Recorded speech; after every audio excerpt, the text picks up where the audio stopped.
Another new video and good afternoon. इस last video में मैंने आपको बताया था सेक्शन 62 जिसमें लिखा था नोवेशन, रिसीशन एंड ऑल्टरेशन। आज एक मेजर टॉपिक पढ़ने वाले हैं that is quasi contract. Quasi contract होता क्या है, आपको सिंपल वे में, इजी वे में आपको समझाऊंगा। तो अगर आपने अभी तक सब्सक्राइब ना किया हो तो प्लीज़ कर दो ताकि आपको और भी इंटरेस्टिंग और अच्छे अच्छे वीडियोस मिले। तो चलिए स्टार्ट करते हैं। तो क्या होता है क्वासी कॉन्ट्रैक्ट, इसका in case of quasi contracts there will be no offer and acceptance either on express base और ऑन इम्प्लाइड बेस।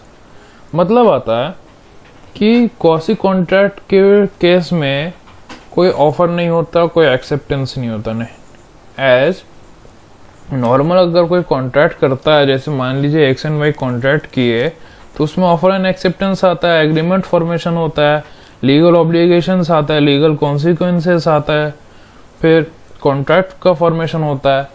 पर in this case there will be no offer and no acceptance. Either express, मतलब या तो offer या acceptance express भी नहीं किया गया है या फिर इम्प्लाई भी नहीं किया गया है। ये दोनों बेस पे नो, एकदम नो है। But under certain circumstances courts create contract between the parties artificially. But कुछ सर्कमस्टेंसेस आ सकते हैं जिसके द्वारा कोर्ट जो है वो कॉन्ट्रैक्ट आर्टिफिशियल कॉन्ट्रैक्ट, मतलब टेम्पररी कॉन्ट्रैक्ट बना सकता है बिटवीन द पार्टीज एंड दस बाइंड्स ओवर द पार्टीज, और पार्टीज को बाइंड कर देता है। Such contracts which are created by virtue of law are called quasi-contract. Section 68 to 72 of the Indian Contract Act 1872 says about the types of contract, quasi-contract. तो इसमें ये पूरा जो मैंने आपको यहाँ पे लिखा हुआ है, ये पूरा डेफिनेशन है। अगर आपको लिखना है आप लिख लो वीडियो पॉज करके। अब हम लोग आगे बढ़ते हैं। दैट इज सेक्शन 68 टू 72 में टाइप्स ऑफ क्वासी कॉन्ट्रैक्ट दिया हुआ है। तो क्या क्या टाइप्स ऑफ क्वासी कॉन्ट्रैक्ट है हम लोग अब वो जानते हैं। Types of quasi contract: claim for necessaries supplied to person incapable of contracting, that is defined in section 68। Payment by an interested person, 69 में डिफाइन किया गया है। सेक्शन 69 में डिफाइन किया गया है। Obligation to pay for non ग्रेचुइटियस act, section 70 में define किया गया है। Responsibility of finder of goods, section 71 में डिफाइन किया गया है। And lastly liability for money paid और थिंग्स डिलीवर्ड बाय मिस्टेक और अंडर कोअर्शन, सेक्शन 72 में डिफाइन किया गया है। आज की क्लास में पांचों अलग अलग टाइप्स ऑफ क्वासी कॉन्ट्रैक्ट को मैं आपको अलग अलग समझाऊंगा। तो स्टार्ट करते हैं फर्स्ट वन से, that is claim for necessaries supplied to person incapable of contracting। ये चीज सेक्शन 68 में लिखा हुआ है। If a person incapable of entering into a contract, अगर कोई आदमी जो है वो केपेबल नहीं है किसी कॉन्ट्रैक्ट में एंटर करने के लिए, एबल नहीं है, वो किस कॉन्ट्रैक्ट में एंटर नहीं कर सकता किसी भी कारण से, और anyone whom he is legally bound to support, या फिर कोई दूसरा आदमी जो उसको लीगली सपोर्ट कर सकता है, is supplied by another person with necessaries suited to his condition in life। मतलब कि कोई एक आदमी जो कॉन्ट्रैक्ट में एंटर नहीं कर सकता पर कोई दूसरा आदमी आके उसके सूटेड कंडीशंस जो लाइफ में उसको जरूरत है, जो इनकेपेबल पर्सन है, उसको सारा नेसेसरीज प्रोवाइड करेगा। The person who has furnished such supplies is entitled to be reimbursed from the property of such incapable person. अब हम लोग आते हैं एग्जाम्पल से आपको समझ में एकदम आसानी से आ जाएगा। एग्जाम्पल: ए सप्लाईज बी, ए सप्लाई करता है बी को, बी जो है एक लुनाटिक है, be a lunatic with necessaries. Lunatic का मतलब आता है पागलपन हो सकता है, पागल हो गया, मैड हो गया। With necessary suitable to his condition in life, मतलब वो कि ए ने सप्लाई किया बी को, जो एक लुनाटिक पर्सन है, ए ने सप्लाई किया necessaries, all the necessaries essentials for living जितना सूटेबल हो सकता है सब कुछ उसको प्रोवाइड किया बी को। तो ए जो है इस जितना प्रोवाइड किया नेसेसरीज, उसमें जितना एक्सपेंस लगा, कॉस्ट लगा, वो सब ए बी के प्रॉपर्टी या फिर ई स्टेट से वो एंटाइटल्ड है, वो रिम्बर्स मतलब कि अपना पैसा वापस ले सकता है बी के प्रॉपर्टी से, क्योंकि उसने बी का हेल्प किया है। वो legally bound to support B का हेल्प किया, क्योंकि बी लुनाटिक है और वो कॉन्ट्रैक्ट में एंटर कर नहीं सकता। इसलिए ए जो है A is entitled to be reimbursed from B's property. दूसरा एग्जांपल ले लेते हैं।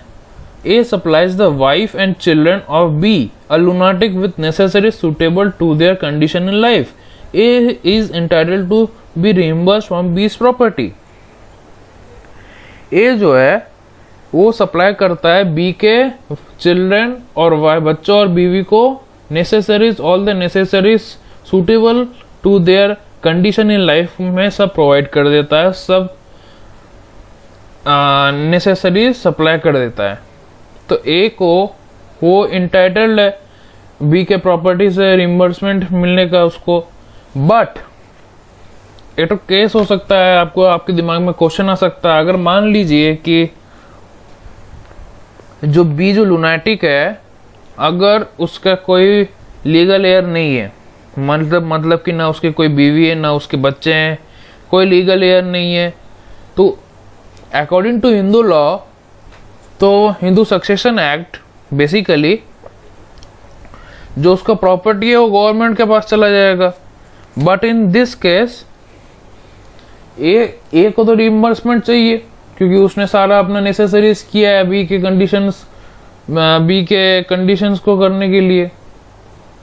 या फिर आप मान लो ए ने वाइफ एंड चिल्ड्रन को किया, प्रोवाइड किया, बाद में पता चलता है वाइफ और चिल्ड्रन दोनों मर जाते हैं, बी का प्रॉपर्टी और लीगल एयर कोई नहीं है, तो बी का प्रॉपर्टी गवर्नमेंट के पास चले जाना चाहिए। But A is entitled to be reimbursed from the property of such incapable person. तब ए को रिइंबर्समेंट मिलेगा।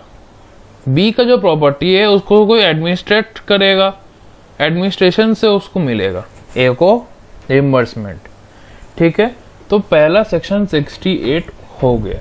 अब हम लोग आते हैं section 69, payment by an interested person, a person who is interested in the payment of money which another is bound by law to pay and who therefore pays it is entitled to be reimbursed by the other. कोई एक आदमी है x, वो interest है पैसा payment करने में, but उसको करने का नहीं है, किसी और को वाई को करने का है, सी को पेमेंट, वाई को पेमेंट करना है जेड को, but X is interested in the payment of money, तो X is entitled to be reimbursed by the other, मतलब वाई की प्रॉपर्टी से वो इंटाइटल्ड है।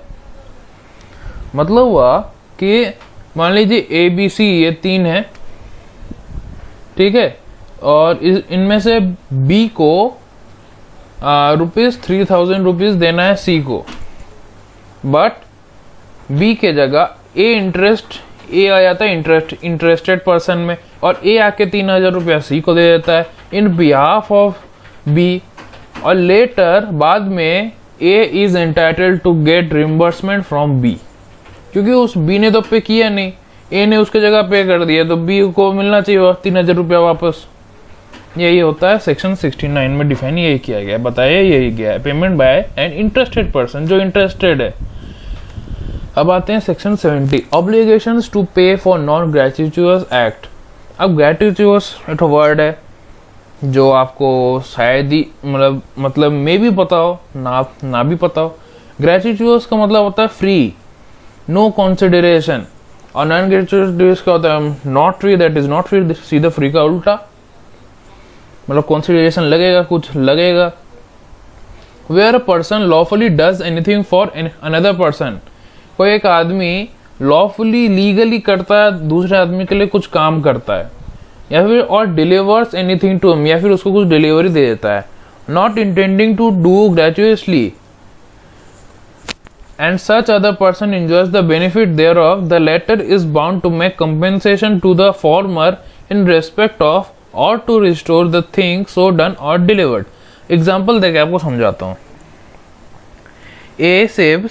ए बचाता है बी का प्रॉपर्टी आग से, ठीक है. A is not entitled to compensation from B. A को कॉम्पेंसेशन नहीं मिलना चाहिए बी से.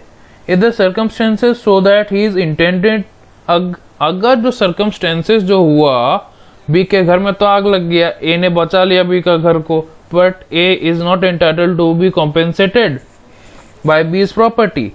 But if the circumstances show that he is intended to act gratuitously, तभी. या दूसरा example, a tradesman leaves goods at B's house by mistake.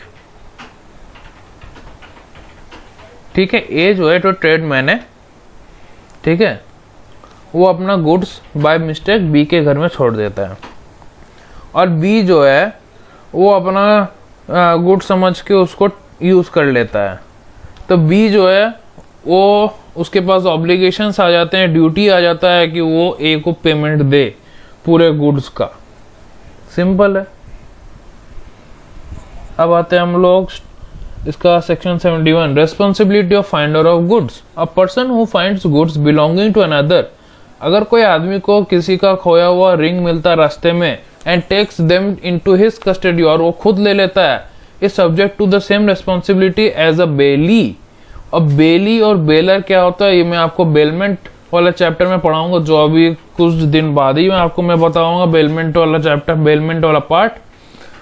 तो अभी तक के लिए आप यही समझो, a person who finds goods belonging to another, मतलब कि उसको अब मतलब कि जिसका खोया, मान लीजिए एक्स को मिला वाई का डायमंड का रिंग रास्ते पे, तो वाई जैसे रखता था, वाई इसमें बेली आ गया, ठीक है. तो एक्स को तो अपना कस्टडी में अपना वो मतलब वो डायमंड रिंग रखना पड़ेगा, और उसके पास उसको पास भी he will also be subjected to the same responsibility as a bailey. मतलब जो बेल मतलब बेल कर रहा है, जो ले रहा है गुड्स को, उसको कहते हैं बेली, ठीक है. तो उसके पास भी सेम रेस्पॉन्सिबिलिटी आएगा कि उसको संभाल के रखना है, ठीक है ना. यही आता है सेक्शन 71 में. अब लास्ट आते हैं, दैट इज लास्ट, और ये लास्ट टाइप है कॉसी कॉन्ट्रैक्ट का. इसके बाद कॉसी कॉन्ट्रैक्ट खत्म हो जाता है. तो लास्ट है लायबिलिटी फॉर मनी पेड और थिंग्स डिलीवर्ड बाय मिस्टेक और under coercion. A person to whom money has been paid.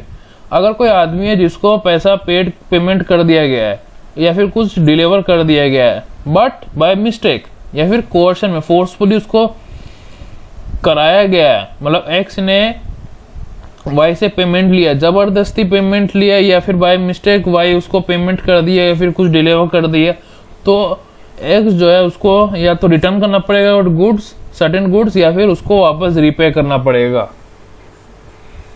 इसका एक्सप्लेनेशन तो यही है. अब एग्जांपल ले लेते हैं. A and B jointly owe 100 rupees to C. A और बी दोनों मिलके 100 रुपया सी को, इन दोनों को 100 रुपया देना है सी को. A alone pays the amount to C. A अकेला 100 रुपया दे देता है सी को. एंड बी को पता ही नहीं है फैक्ट, वो भी 100 रुपये दे देता है फिर से सी को. तो सी को वापस सी इज बाउंड टू पे बी 100 रुपीज बैक, क्योंकि बी को तो देखो, पहले तो ए और बी, मैं आपको रिपीट कर रहा हूं, ए और बी दोनों को 100 रुपया देना, दोनों को मिलके जॉइंटली 100 रुपया देना था सी को. ए ने अकेले पेमेंट कर दिया, 100 रुपया दे दिया सी को.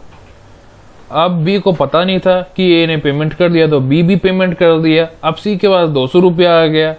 अब सी जो है वो बाउंड हो गया कि उसको वापस रिटर्न करना है, that is he must repay और रिटर्न इट. तो वो बी को वापस 100 रुपया दे देगा. यहाँ पे खत्म हो जाता है कॉसी कॉन्ट्रैक्ट. अगर आपको समझ में आ जाए तो please like share and subscribe ज़्यादा से ज़्यादा कीजिए, और अगर कोई डाउट आता है तो प्लीज़ कमेंट सेक्शन में बोलिए। तब तक के लिए stay safe and stay at home. Thank you.